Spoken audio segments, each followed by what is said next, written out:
সম্পত্তি বিক্রি করতে দেয়নি দেখে আমার সম্পত্তি তুমি নিয়ে নিবা? বললাম বৌমা, আমার দাদু ভাই একটু জল খেতে চাইছে, সেই জন্য একটু জল এনে দিলাম। নিজের ছেলে সম্পত্তি বিক্রি করে দিতে চায়, সে বা অন্যের ছেলেকে মেরে ফেলবে না, তার কোন গ্যারান্টি আছে?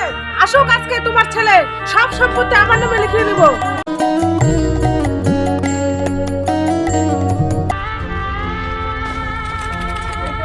আরে কি হয়েছে তোমার? সারাদিন কাজ করে কিন্তু এরকম মুখ দেখলে ভালো লাগে না আমার। নাটক করছো নাকি? নাটক?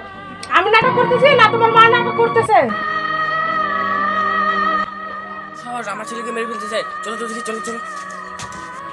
মা, ও মা, তাড়াতাড়ি বাইরে আসো। কি হয়েছে রে বাবা? বিক্রি করতে দেয় নাই বলে তো তুমি আমার ছেলেকে মেরে ফেলবা? তোমাকে মা বলতে তো ঘৃণা লাগছে। আমি তোর ছেলেকে মেরে ফেলবো এটা তোর বিশ্বাস হলো রে বাবা?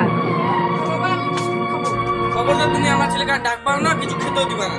বাবা তুই বিশ্বাস কর, আমি মারতে চাইনি। হ্যাঁ, তুমি যদি আমার নামে সব সম্পত্তি লিখে দাও তাহলে আমি বিশ্বাস করব। আপনি ওর নামে জমিগুলো করে দিতে।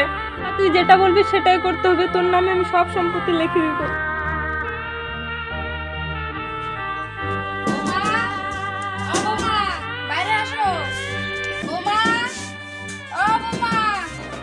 কি হয়েছে কি হয়েছে? দুপুরবেলা ঘুমানো যাবে না তোমার জন্য? শান্তি মতন ডাকতেছো? মা খুব গরম লাগতেছে, ফ্যানটা একটু দিবা? ফ্যানটা নিতে আসলাম। হ্যাঁ বললেই হলো, তুমি চাবা আর আমি দিয়ে দেবো। ফ্যানটা কি তুমি কিনে দিছিলা? ফ্যান দেওয়া হবে না। কি হলো মা, কি হলো? বললাম না সন্ধ্যাবেলা তোমার বৌমা তোমাকে ফল দিয়ে আসবে।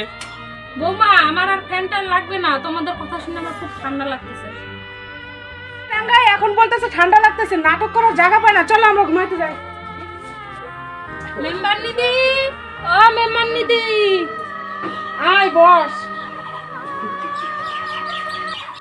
দিদি আমার যতগুলা সম্পত্তি আছে সব আমি আমার ছেলের নামে করে দিতে চাচ্ছি, তুমি শুধু একটু সাক্ষী থাকো আমাদের সঙ্গে।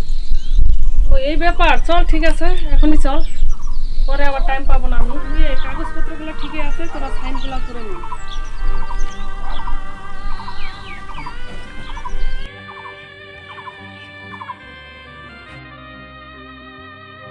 আমাকে যেমন তোরা বাড়ি ছাড়া করলি, একদিন তোরাও সবাই বাড়ি ছাড়া হবি, তোরা পথে পথে ঘুরবি। কি কিছু মনে পড়লো? হ্যাঁ আমি যা করছি ভুল করছি, আজ আমার কারণে এই কথা।